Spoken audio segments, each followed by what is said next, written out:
ఇంట్లోనే. ఇంట్లోనే కాబట్టి నాకు ఈ ఫైబ్రాయిడ్స్ వల్ల కూడా కొంచెం పెయిన్, బ్యాక్ పెయిన్ అనేది కొంచెం ఉండేది. ఇంకా కూర్చోవాలంటే కూడా కొంచెం ఇబ్బంది పడేదాన్ని. ఎప్పటి నుంచి అయితే ఒమేగా 3 యూజ్ చేశానో, నిన్న మార్నింగ్ 6:30కి స్టార్ట్ అయ్యాం.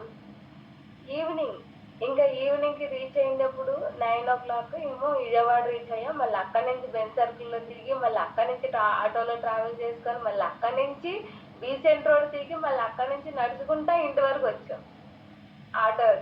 కాలనీ ఆటో ఎక్కడానికి బీసెంట్ రోడ్ నుంచి మళ్ళీ కాలనీ ఆటోస్ ఎక్కి, మళ్ళీ కాలనీ వచ్చి, మళ్ళీ ఇంటికి వచ్చినా కానీ అసలు స్ట్రెయిన్ అయిన ఫీలింగే రాలేదు. ఎక్కడ పెయిన్ అనేదే లేదు. అంత తిరిగాము, అంత చేసాము, కార్లో ట్రావెల్ చేసాము, మళ్ళీ ఇంటింటికి వెళ్ళాము, చెప్పాము. ఎన్ని ఇళ్ళు తిరిగాము మేడం నిన్నైతే.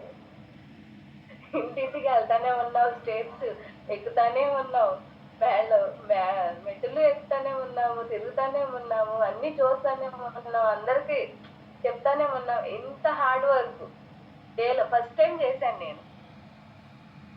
అంత తిరిగి అంత చేసి ఇంటికి వచ్చినా కానీ అసలు నొప్పి అనేదే అనిపించలేదు. ఎలాంటి అలసట కూడా అనిపించలేదు. ఇంటికి వచ్చాక ప్రశాంతంగా నిద్రపట్టింది. బ్యాక్ పెయిన్ కానీ, కాళ్ళ నొప్పులు కానీ, తలనొప్పులు కానీ, ఎలాంటి మోచేతులు, ఈ జాయింట్స్ పెయిన్ కానీ అలాంటివి ఏమీ లేవు. అసలు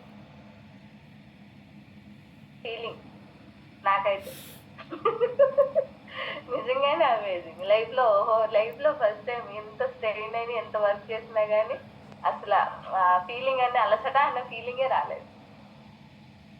చాలా బాగా అనిపించింది, చాలా హ్యాపీ అనిపించింది. And thanks about Tata. నిజంగా ఒక వరం లాంటిది, అదృష్టం అనుకోవాలా.